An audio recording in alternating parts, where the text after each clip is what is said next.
नमस्कार मित्रांनो, ठरलं तर मग या मालिकेच्या आजच्या भागामध्ये मी तुम्हा सर्वांचे अगदी मनपूर्वक स्वागत करते. मित्रांनो, आत्तापर्यंत मैनावती आणि सदाशिव लोखंडे यांची सायलीने कशा प्रकारे वरात काढली हे तर तुम्ही पाहिलंच, परंतु आता पुढे नक्की काय घडणार आहे हे आपल्याला या भागामध्येच पाहायला मिळणार आहे. त्यासाठी हा भाग शेवटपर्यंत नक्की पहा. मित्रांनो, आजच्या भागामध्ये आपल्याला पाहायला मिळतं आता अर्जुन पूर्णाजींच्या काळजीने त्यांच्या रूममध्ये येतो आणि पूर्णाजीला आवाज देऊ लागतो, परंतु पूर्णाजी मात्र निपचिप पडून असतात. त्यांची काहीच हालचाल होत नसते. आता हे पाहिल्यानंतर अर्जुनच्या पायाखालची जमीनच सरकते. अर्जुन पूर्णपणे घाबरून जातो आणि पूर्णाजींना आवाज देऊ लागतो. अर्जुन मोठमोठ्याने पूर्णाजींना आवाज देत असतो, परंतु पूर्णाजी काहीच हालचाल करत नसतात. तेव्हा मात्र घरातील सर्वच जण धावत पळत येतात आणि पूर्णाजींची ती अवस्था पाहून सर्वच जण पूर्णपणे घाबरून गेलेले असतात. सर्वांनाच पूर्णाजींची खूप काळजी वाटत असते. आता सायली पाय मॉलिश करत असते, तर कल्पनाताई हातांना मॉलिश करत असतात, परंतु काही केल्या पूर्णाजी मात्र शुद्धीवर येत नसतात. तर कल्पनाताई आता अश्विनला म्हणू लागतात, अश्विन बघ ना, पूर्णाजीला नक्की काय झालं आहे. आता अश्विन पूर्णाजींना चेक करतो. त्यानंतर हळूहळू पूर्णाजी डोळे उघडू लागतात. हळूहळू ते शुद्धीवर येऊ लागतात आणि ते दृश्य पाहिल्यानंतर कुठेतरी सर्वांचा जीव शांत झालेला असतो. सर्वच जण पूर्णाजींच्या काळजीने व्याकुळ झालेले असतात. थोड्या वेळानंतर पूर्णाजी शुद्धीवर येतात. आता पूर्णाजी शुद्धीवर येताच सायली पूर्णाजींना विचारते, पूर्णाजी तुम्हाला बरं वाटतंय ना. पूर्णाजी म्हणतात, हो आता मी ठीक आहे. तर अस्मिता म्हणू लागते, पण काय होतंय नक्की पूर्णाजींना. तर अश्विन म्हणतो, तिचा बीपी थोडा लो झाला आहे, परंतु होईल नॉर्मल, काळजी करू नका. आता अश्विन पूर्णाजींना विचारतो, पूर्णाजी तुला बरं वाटतंय ना, काय होतंय नक्की, तुला कशाचा त्रास होतोय. तर पूर्णाजी म्हणू लागतात, थोडी ग्लॅनी आल्यासारखं वाटतंय आणि डोकंही खूप जड झालंय, काहीच कळत नाहीये. तर अश्विन म्हणतो, पूर्णाजी तू झोपेची गोळी घेतली होतीस का आणि ती कधी घेतली होतीस. हे ऐकल्यानंतर कल्पनाताई म्हणतात, अश्विन अरे पूर्णाई कधीच झोपेच्या गोळ्या घेत नाहीत, कारण देवाच्या कृपेने त्यांची झोप अगदी पूर्ण होते आणि खूप शांतही झोप लागते. त्यामुळे डॉक्टरांनी कधीही त्यांना झोपेची गोळी दिलीच नाहीये. मग झोपेची गोळी घेण्याचा प्रश्नच येत नाही. तर अश्विन म्हणू लागतो, परंतु पूर्णाजींची जी परिस्थिती आहे, तिला जो त्रास होतोय ते पाहिल्यानंतर असंच वाटते की पूर्णाजींनी झोपेचीच गोळी घेतली असावी. तर आता अर्जुन म्हणू लागतो, परंतु हे कसं शक्य आहे. पूर्णाजी कधीच झोपेची गोळी घेत नाही हे तर आपल्या सर्वांनाच माहीत आहे. तर आता अश्विन पूर्णाजींना विचारतो, पूर्णाजी जरा शांत हो आणि आठव, तू नक्की शेवटचं काय खाल्लं होतं. तर पूर्णाजी विचार करतात आणि म्हणू लागतात, शेवटचं काही खाल्लं तर नव्हतं. त्याचवेळी पूर्णाजींना आठवते ती म्हणजे मैनावतीने दिलेली कॉफी. मैनावती पूर्णाजींना म्हणालेले असतात, पूर्णाजी माझ्याची थोडी कॉफी प्याल का. अहो माझा मान राखण्यासाठी तरी. आता पूर्णाजी त्यांचा शब्द राखण्यासाठी कॉफी प्यायला तयार होतात आणि मैनावतींनीच औषध टाकून पूर्णाजींसाठी कॉफी बनवून दिलेली असते आणि त्यानंतरच पूर्णाजींना हा त्रास चालू झालेला असतो आणि त्याचवेळी पूर्णाजी बेशुद्ध पडलेले असतात. आता पूर्णाजी म्हणू लागतात, मैनावतीने मला कॉफी बनवून दिली होती, त्यानंतर ती मी कॉफी प्यायले आणि त्यानंतर मला तिथेच हॉलमध्येच गरगरल्यासारखं वाटू लागलं, परंतु त्यानंतर पुढे काय घडलं हे मला नाही आठवत. आता हे ऐकल्यानंतर सर्वांनाच धक्का बसतो. सायली, अर्जुन सर्वांच्या लक्षात येतं की हे सर्व काही त्या मैनावतीचंच कारस्थान होतं. तर आता सायली म्हणू लागते, याचाच अर्थ त्या मैनावतीने पूर्णाजीच्या कॉफीमध्ये काहीतरी मिसळून दिलं की ज्यामुळे पूर्णाजींना हा त्रास सुरू झाला. आता हे ऐकल्यानंतर अर्जुन म्हणतो, हे तर ते करूच शकतात. तर कल्पनाताई म्हणू लागतात, बापरे किती भयंकर माणसं होती ही. तर अस्मिता म्हणते, नाही तर काय, पैशासाठी एखाद्याचा जीव घ्यायलाही मागे पुढे पाहणार नाहीत ही लोक.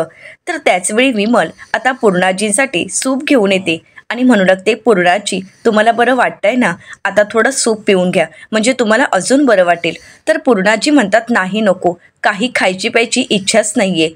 तर अश्विन म्हणू लागतो, नाही पूर्णाजी तुला हा सूप प्यावा लागेल, कारण तुझ्या पोटात असणारं इन्फेक्शन कमी होण्यासाठी तुझ्या पोटात काहीतरी जाणं खूप महत्त्वाचं आहे आणि म्हणूनच तुला हा सूप प्यावाच लागेल. तर आता कल्पनाताई सायलीला म्हणतात, सायली तूच पूर्णाजीला सूप पाजू शकतेस, तू बस आणि सूप पाज बरं.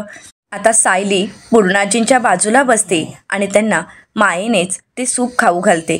आता पूर्णाजी शांतपणे सूप पित असतात. सर्वांनाच पूर्णाजींची काळजी वाटत असते, परंतु इकडे प्रिया मात्र शांत उभी असते.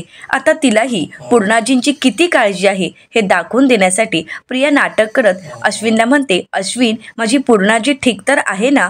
तिला काही त्रास तर होत नाही आहे ना? आणि आता ती बरी झाल्यानंतर पुन्हा तिला त्या औषधांचा त्रास तर होणार नाही ना? ती खूप घाबरल्याचं नाटक करू लागते. तर अश्विन प्रियाला म्हणू लागतो, काळजी करू नकोस, पूर्णाजींना काहीही होणार नाही. आता पूर्णाजींची तब्येत अगदी ठीक आहे. परंतु पूर्णाजींच्या काळजीने अर्जुनचा जीव मात्र कासावीस झालेला असतो. पूर्णाजी शुद्धीवर आलेले असतात, परंतु अर्जुन मात्र अजूनही पूर्णाजींची काळजी घेत असतो, त्यांच्या बाजूला बसून असतो. आणि नकळतच आता अश्विन अर्जुनच्या खांद्यावर हात ठेवतो आणि त्याला धीर देत त्याच्याकडे पाहू लागतो. आता अर्जुनलाही भरून आलेलं असतं. आता अर्जुन आणि अश्विन यांचं हे नातं पाहून पूर्णाजींच्या डोळ्यातून आनंद अश्रू येतात. कल्पनाताई आणि सायली यांच्या चेहऱ्यावर गोड हसू आलेलं असतं. सर्वच जण त्या दोघांकडे पाहू लागतात. तर अश्विन अर्जुनला म्हणू लागतो, दादा, काळजी करू नकोस, पूर्णाजी ठीक आहे. आपण सर्वजण घरात असताना आपल्या पूर्णाजीला काही होणार आहे का? आणि आपण कोणीही आपल्या पूर्णाजीला काहीच होऊ देणार नाही. आता पूर्णाजी अर्जुनचा हात हातात घेतात आणि म्हणू लागतात, मला साधी उचकी जरी लागली तरी माझ्या सुना, माझी नातवंड माझ्यासोबत असतात आणि तुम्ही सर्वजण माझ्यासोबत असताना मला काही होईल का? आणि हो, काळजी करू नका, मी अगदी ठीक आहे. मला अजून काय हवं आहे? तुम्ही सर्वजण माझ्यासोबत आहात, हेच माझ्यासाठी खूप आहे. चला चला, आता मी अगदी ठीक आहे. तुम्ही सर्वजण आपापल्या कामाला लागा. जा, तुम्ही आपापली कामं करून घ्या. अर्जुन म्हणतो, नाही, मी कुठेही जाणार नाही, मी इथेच थांबणार आहे. तुला काही प्रॉब्लेम आहे का? तर पूर्णाजी म्हणू लागतात, नाही, अजिबातच नाही. असं म्हणत आता पूर्णाजी मायेनेच अर्जुनला जवळ घेतात. आता सायली पूर्णाजींना सूप पाजत असते. प्रिया मात्र मनाशीच रागाने म्हणू लागते, या म्हातारीला साधं गुंगीचं औषध की झोपेची गोळी दिली तर एवढा मेलोड्रामा चाललाय, आणि हा मूर्ख अश्विन जरा काही झालं की लगेच विरघळतो. असं म्हणत प्रियाला खूप राग आलेला असतो. तर दुसरीकडे पाहायला मिळतं, आता साक्षीच्या घरी सचिन टाइमपास म्हणून न्यूज पाहत असतो आणि त्याचवेळी साक्षी ड्रेस घालून तयार होऊन आता सचिनच्या समोर येते. सचिनचा काही लक्ष नसतो. तर आता साक्षी खुणावूनच सचिनला आपल्याकडे पाहायला सांगते. आता सचिन ज्यावेळी साक्षीकडे पाहतो त्यावेळी मात्र सचिन पूर्णपणे साक्षीमध्ये हरवून गेलेला असतो. साक्षीचं ते सौंदर्य पाहून सचिनला काय बोलावं काहीच कळत नसतं. सचिन म्हणू लागतो, वाव, किती सुंदर दिसतेस तू, खरंच तुझ्याकडे पाहतच राहावं असंच वाटते. तर साक्षी म्हणते, खरंच या सगळ्यातून तुला माझ्याकडे पाहायला वेळ आहे का? मला तर वाटलं होतं की तुझ्याकडे माझ्यासाठी वेळच नसणार आहे. तर आता सचिन म्हणू लागतो, असं का बोलतेस तू? सॅम, तुला काय वाटते, मी रोमॅन्टिक नाही आहे का?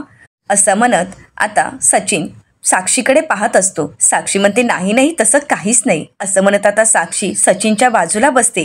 तर सचिन विचारतो, पण मला एक सांग, तू एवढी तयार झाली आहेस आणि एवढी छान दिसतेस, आज काही प्लॅन वगैरे आहे का बाहेर जायचा? साक्षी म्हणते, नाही नाही, प्लॅन वगैरे काहीच नाही आणि बाहेर तर कुठेच जायचं नाही आहे. आज मला फक्त तुझ्यासोबत वेळ घालवायचा आहे. अख्खा दिवस, अख्खी रात्र फक्त तुझ्यासोबतच.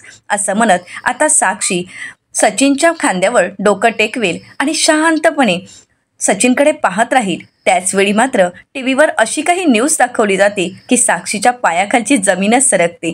कारण टी व्हीच्या न्यूजवर असं सांगितलं जातं की 2 खुनी कैदी जेलमधून फरार झाले आहेत. आता हे ऐकल्यानंतर सचिनला खूप राग आलेला असतो. सचिन म्हणतो, काय? ऐक, 1 मिनिट, असं कसं शक्य आहे? 2 खुनी जेलमधून पळूनच कसे काय जाऊ शकतात? आता मात्र साक्षीला धक्काच बसतो. सचिन म्हणतो, ही जर गोष्ट कॅनडा किंवा US मध्ये घडली तर त्या व्यक्तीला आकाशही पाहता येत नाही. त्याला अशी काही शिक्षा केली जाते की तो जेलमधून कधी जाऊच शकत नाही. परंतु मला कळत नाही की इथे असं कसं घडू शकतं आणि खून करणारी व्यक्ती अशी पळून तरी कशी जाऊ शकते? मला एक कळत नाही की ज्यावेळी एखादी व्यक्ती एखाद्याचा खून करते त्यावेळी त्याच्या मनात कसल्याच भावना नसतात का? त्याला वाटत नसतं का की आपल्यासारखीच ती सुद्धा व्यक्ती आहे आणि एखादी व्यक्ती समोरच्याचा खूनच कसा करू शकते? किती किळसवाणी आहे ही गोष्ट. मला तर या गोष्टीचा खूप राग येतो, त्या व्यक्तीचाच संताप येतो आणि अशांना जबरदस्त शिक्षा झाली पाहिजे. ती व्यक्ती कधीही समाजात दिसायलाही नको. असं म्हणताच आता मात्र साक्षी पूर्णपणे घाबरून गेलेली असते. साक्षीला काय बोलावं काहीच कळत नसतं. सचिनचा हा संताप पाहून साक्षी शांतच होते आणि त्याचवेळी सचिन साक्षीकडे पाहतो तर साक्षी निःशब्द झालेली असते. आता मात्र सचिन टी व्ही बंद करतो आणि साक्षीला म्हणतो, सॉरी सॉरी, या सगळ्यामध्ये मी मात्र तुझा विचारच केला नाही सॅम, खरंच सॉरी. मला वाटलं नव्हतं की या सगळ्यामुळे तुला त्रास होईल. ते राहू देत सॅम, तू मला काय सांगत होतीस? आता मात्र साक्षी बोलते, नाही कुठे काय, खरं तर मला आठवतच नाहीये. सचिन म्हणतो, हो तू मला काहीतरी सांगण्याचा प्रयत्न करत होतीस, सांग ना. साक्षी म्हणते, सांगितलं ना, खरंच आठवत नाहीये. तर सचिन म्हणतो, चालेल बरं ठीक आहे, परंतु जेव्हा आठवेल तेव्हा सांगशील ना? तर आता साक्षी म्हणू लागते, हो नक्कीच सांगेल. तर त्यानंतर सचिन साक्षीला म्हणू लागतो, सॅम मला तुला काहीतरी विचारायचं आहे. आता मात्र साक्षी घाबरतच सचिनला विचारते, काय झालंय, काय विचारायचं आहे? तर सचिन म्हणतो, या कातीड लुकमध्ये तू फक्त माझाच जीव घेणार आहेस की आपण डिनरला गेल्यानंतर 2-3 जणांची मर्डर करायचं तू ठरवलंच आहेस? आता मात्र साक्षी हसतच सचिनकडे पाहू लागते. सचिनही साक्षीवर फिदा झालेला असतो. तो अगदी प्रेमानेच साक्षीकडे पाहत असतो. साक्षीच्या त्या लुकमध्ये आता सचिन मात्र तिच्यामध्ये हरवून गेलेला असतो. तर साक्षी सचिनला म्हणू लागते, हो जाऊयात, आपण डिनरसाठी जाणारच आहोत. परंतु सचिन, माझी एक रिक्वेस्ट होती की आपण इथे जवळपास कुठल्याही रेस्टॉरंटला जाऊया नको, कारण इथली जवळपासची रेस्टॉरंट मला आवडतच नाही आहेत आणि तिथली ती गर्दी अजिबातच सहन होत नाही. आपण दूर कुठेतरी जाऊयात की जिथे फक्त तू आणि मी, आपण दोघंच असू. आता हे ऐकल्यानंतर सचिन म्हणू लागतो, हो जाऊयात मॅडम, तुम्ही म्हणाल तसंच. तर साक्षी म्हणू लागते, आलेच.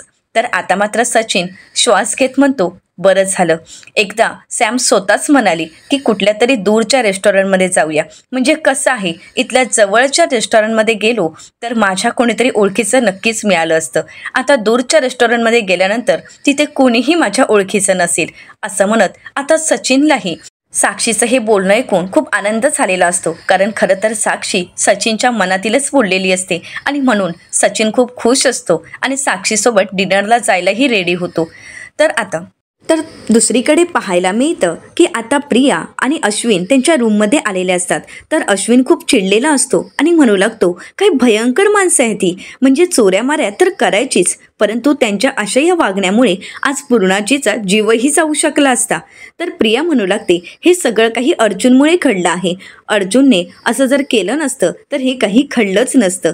तर अश्विन म्हणू लागतो की हो, दादा खूप मोठी चूक करून बसला होता, परंतु सायलीने वेळीच या सगळ्याला आळा घातला आहे. खरं तर सायली मैना आणि सदाच्या मागावर होती, हे मी पाहिलं होतं. कित्येक दिवसापासून सायली त्यांच्या मागावर होती आणि योग्य वेळ आल्यानंतर सायलीने अगदी योग्य झडप घातली आणि त्यांना रंगेहात पकडलं आणि म्हणूनच त्या दोघांचाही खरा चेहरा सर्वांसमोर येऊ शकला आणि घरातून त्यांना आपण हाकलवून देऊ शकलो.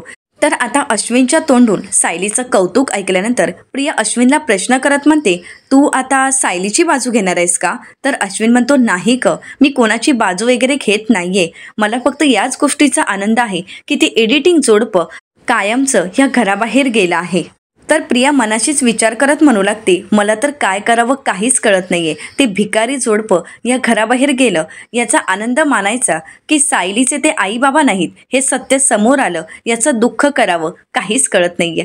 प्रिया रागानेच म्हणू लागते, त्या मन्याला प्रत्येक वेळी डोळे मिसमिस करून हा गोंधळ घालायची काय गरज होती? तर अश्विन म्हणू लागतो, खरंच बरं झालं की सायलीला वेळीच कळालं की ते तिचे आई बाबा नाहीयेत, नाहीतर त्या दोघांनी या घरात काय गोंधळ घातला असता याचा आपण कोणी विचारही करू शकलो नसतो. सायली, असं अश्विन पुढे काही बोलणार त्याचवेळी प्रिया रागानेच उठते आणि म्हणू लागते, सायली सायली सायली, तुझं सायली पुराण बंद होणार आहे का? आणि होत नसेल तर आत्ताच्या आता इथून त्या सायलीकडे निघून जा आणि हो, जाऊन तिचे पाय पकड आणि तिची माफी मागत म्हणू लाग, वहिनी हो तुझंच खरं आहे, माझी बायको नेहमीच चुकत असते, या घरात फक्त तुझंच योग्य आहे.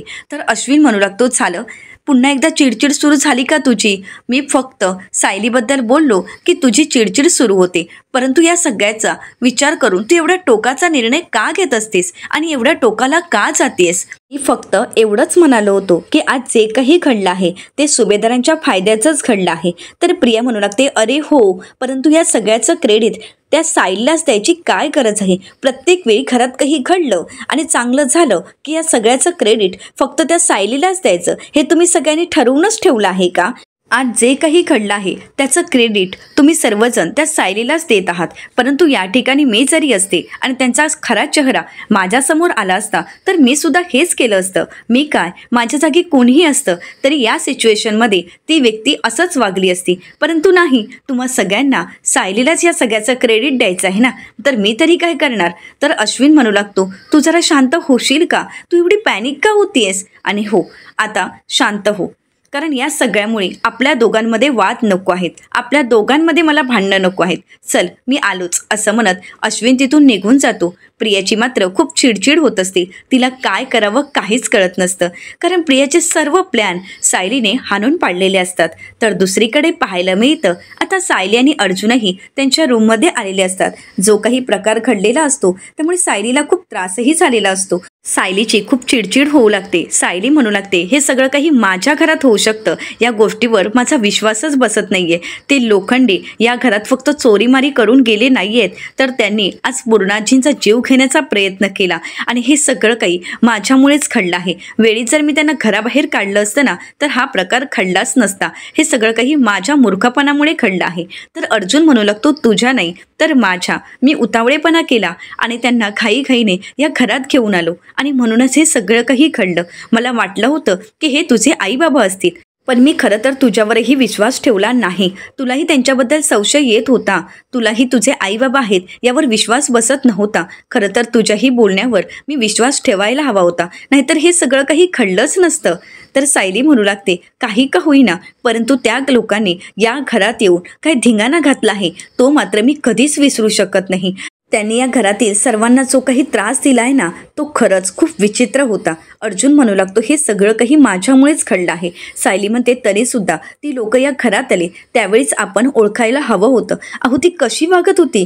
ती लोक फक्त पैशासाठी हापापलेली होती. चोऱ्या माऱ्या करणे हा तर त्यांचा धंदाच होता. सायलीला आता भाऊबीजेचा क्षण आठवू लागतो. आता सायली म्हणू लागते, ते दोघे काही कमी होते आणि म्हणून त्यांच्या मुली इथे आल्यात आणि चांगलाच पैसा लुबाडून घेऊन गेले आहेत.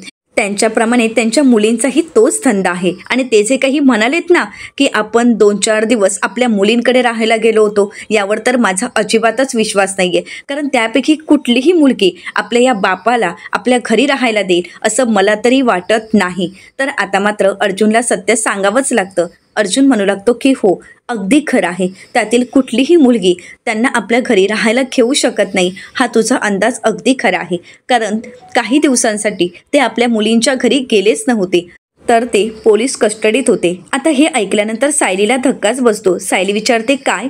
तर अर्जुन म्हणतो की हो. आता अर्जुन घडलेला सर्व प्रकार सायलीला सांगू लागतो. ज्यावेळी चैतन्य आणि अर्जुन इन्स्पेक्टर सावंत यांना भेटायला गेलेले असतात, त्यावेळी इन्स्पेक्टर सावंत यांनी सत्य सांगितलेलं असतं की सदाशिव लोखंडे यांनी दारूसाठी पैसे हवेत म्हणून एका दुकानाची काच फोडली, परंतु तिथे ज्यावेळी अलाराम वाजला त्यावेळी ते पुढे गेलेत आणि एका माणसाचं पाकिट मारलं आहे. हे सगळं ज्यावेळी सत्य सायलीला कळतं त्यावेळी सायलीचा अजून मनस्ताप होऊ लागतो. सायली म्हणू लागते, काय म्हणजे या लोखंडेंमुळे तुम्हाला मान खाली घालावी लागली?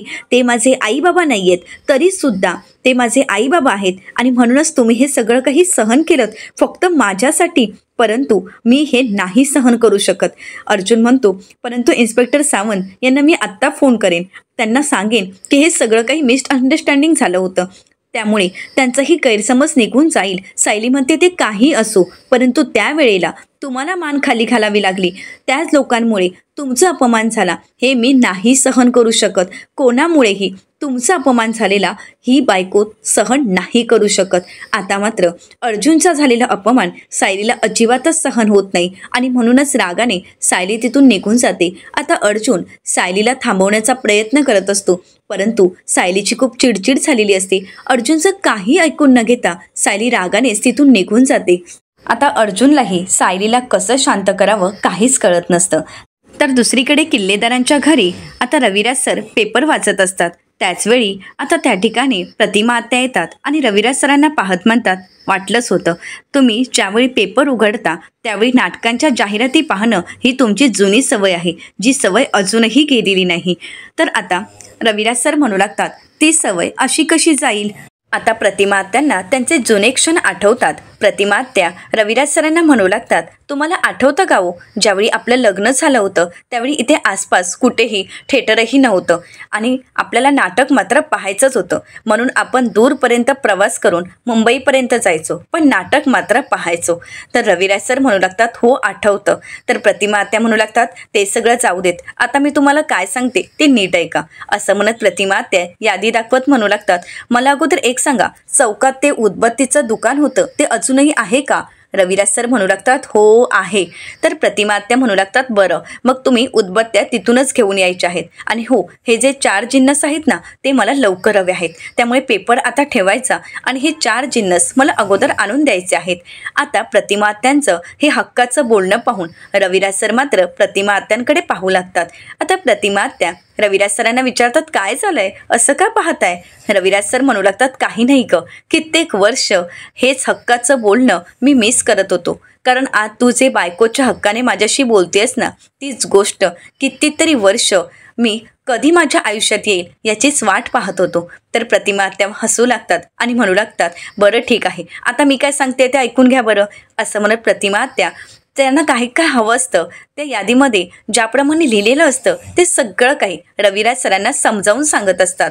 तर दुसरीकडे सुभेदारांच्या घरी पाहायला मिळतं, प्रिया म्हणू लागते, बरं झालं ते सदाशिव आणि मैनावती लोखंडे या घराबाहेर गेलेत. सायलीचे आई बाबा नाहीत हे कळालं, हे खरंच योग्य झालं. म्हणजे माझ्या डोक्यावरची टांगती तलवार तरी आता बाजूला झाली आहे. परंतु आता प्रिया विचार करत म्हणते, सायली आणि अर्जुन यांचे पुन्हा एकदा शोध मोहीम सुरू झाली तर, म्हणजे अर्जुनने पुन्हा एकदा सायलीच्या आईबाबांना शोधण्याचा प्रयत्न केला तर, आणि तसंही ती प्रतिमा आणि तो किल्लेदार यांच्या मागे पुढे करतच असतात. केक काय भरवतात, मिठ्या काय मारतात, इमोशनल काय होतात आणि असे अजून 3-4 ड्रामा केलेत तर त्या प्रतिमाच्या लक्षातही येईल की सायलीच तिची मुलगी आहे. आत्तापुरतं हे आईबाबांचं प्रकरण मिटलं आहे, परंतु एक ना एक दिवस हे जे सायलीच्या आईबाबांचं प्रकरण आहे ना ते माझ्या अंगाशी येईल. आता मात्र प्रिया घाबरून गेलेली असते.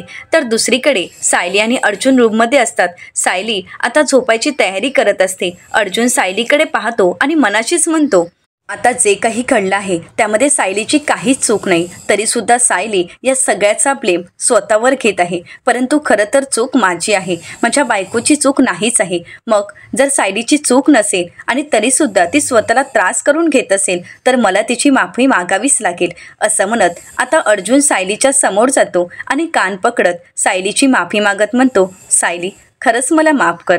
आता मात्र सायली अर्जुनकडे पाहते आणि म्हणू लागते, नाही हो, तुम्ही माफी का मागताय? अर्जुन म्हणतो की हो, मी तुझ्यावर विश्वास ठेवला नाही. पुराव्यांचा आधार घेत मी त्यांना घरी आणलं आणि म्हणूनच तुला खूप त्रास झाला आहे. या सगळ्यामध्ये माझी चूक आहे आणि माझ्या चुकीमुळेच ते लोखंडे या घरात आणि तुझ्या आयुष्यात आले आहेत. यासाठी खरंच मला माफ करशील का? आता सायली अर्जुनला म्हणते, नाही हो, असं काही नाही आहे. खरं तर मी तुमच्यावर रागवलीच नाही आहे. खरं सांगू का, एवढं सगळं होऊ नये आणि एवढे पुरावे हाती असूनही तुम्ही माझी साथ दिली हेच माझ्यासाठी खूप महत्त्वाचं आहे. खरं तर मीच तुमची माफी मागायला हवी. सतत मी तुमच्यावर चिडत असते, खूप चिडचिड करत असते, सगळा राग मी तुमच्यावर काढत असते. परंतु काय करू सांगा ना, कारण माझी चिडचिड झाली. मला काही सांगायचं असेल तर माझं हक्काचं माणूस माझ्यासमोर म्हणजे तुम्हीच आहात ना. असं म्हणत आता सायली अर्जुनकडे पाहून हसू लागते. आता अर्जुनही हसतो आणि सायलीला म्हणतो, तुला खरं सांगू का, जेव्हा सायली 2.0 चिडते तेव्हा खरंच मला ते खूप आवडतं. तर त्यानंतर सायली म्हणते, ते सगळं काही ठीक आहे, परंतु मला एक कळत नाही आहे की माझा फोटो त्या लोखंडांच्या भिंतीवर असणाऱ्या फ्रेममध्ये आलाच कुठून? अर्जुन म्हणतो, एक्झॅक्टली, माझाही हाच पॉईंट आहे. मीही त्याच गोष्टीचा विचार करतोय की हा फोटो तिथपर्यंत गेलाच कसा. परंतु या सगळ्याचा विचार तर मी अगोदरच करायला हवा होता. असं म्हणत अर्जुन पुन्हा एकदा कान पकडत सायलीची माफी मागत असतो. सायली म्हणते, पुरे हो, असं काही करू नका. मी तुम्हाला खरं सांगू का, तुमच्या मनाला पटत नसतानाही तुम्ही माझी साथ दिलीत आणि म्हणूनच आपल्याला हे सगळं काही प्रकरण इथेच थांबवता आलं. तुम्ही माझ्या सोबत आहात आणि म्हणूनच सगळं काही सहज सोपं होत असतं. माझं गुन्हे बाळते. असं म्हणत सायली अर्जुनचे गाल ओढते आणि म्हणू लागते, माझं गुन्हे नवरा. त्यानंतर सायली बेडवर जाऊन बसताच अर्जुन म्हणू लागतो, बायको मला तर काही कळतच नाही, म्हणजे आपल्या भांडणांची सुरुवात झाली आहे की आपली भांडणं मिटली आहेत? आता मात्र सायली आणि अर्जुन एकमेकांकडे प्रेमाने पाहू लागतात. तर त्यानंतर आता सायली अर्जुनच्या कुशीत असते. तर आता अर्जुन म्हणू लागतो, बायको मला आता एकाच गोष्टीचा खुलासा करायचा आहे की नक्की हे प्रकरण कशामुळे घडलं आहे आणि हे सगळं काही का घडलं आहे, याची सुरुवात कुठून झाली, या सगळ्याचा तर शोध घ्यायचाच आहे. परंतु पुरावे अगदी परफेक्ट शोधायचे आहेत. सायली म्हणते, परंतु एक वकील असूनही पुरावे शोधण्यामध्ये तुमची चूक झाली, या सगळ्याची शिक्षा तर तुम्हाला भेटणारच आहे. अर्जुन म्हणतो, काहीच हरकत नाही, मी इथेच आहे. सायली म्हणते, तुमची शिक्षा हीच आहे की आता तुम्हाला मला मांडीवर थोपटवून झोपवावं लागेल. आता अर्जुन म्हणतो, ठीक आहे असं म्हणत आता सायली अर्जुनच्या मांडीवर डोकं टेकवते. तर त्याचवेळी अर्जुन मायेने सायलीच्या डोक्यावरून हात फिरवतो आणि सायलीला झोपी घालतो. अर्जुन मनाशीच म्हणतो, कितीतरी दिवसानंतर माझ्या बायकोला अशी शांत झोप लागली आहे. परंतु हे प्रकरण इथेच थांबणार नाही, या सगळ्याच्या मुळापर्यंत मला जावंच लागेल. हे नक्की काय प्रकरण आहे याचा शोध घ्यावाच लागेल आणि त्याचा शोध तर मी घेणारच आहे.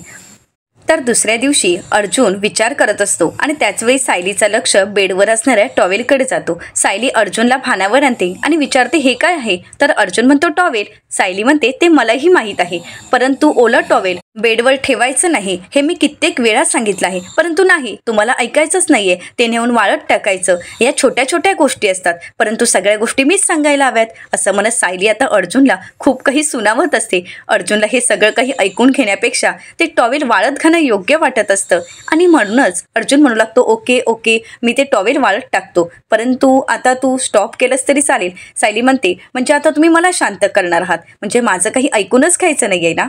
तर अर्जुन म्हणतो, नाही ऐकायचं आहे, परंतु आता जर ऐकत राहिलो तर ऑफिसला जायला संध्याकाळ होईल ना? सायली म्हणते, म्हणजे तुम्ही ऑफिसला जाणार आहात का? आपलं काय ठरलं होतं? आपण जाणार आहोत ना?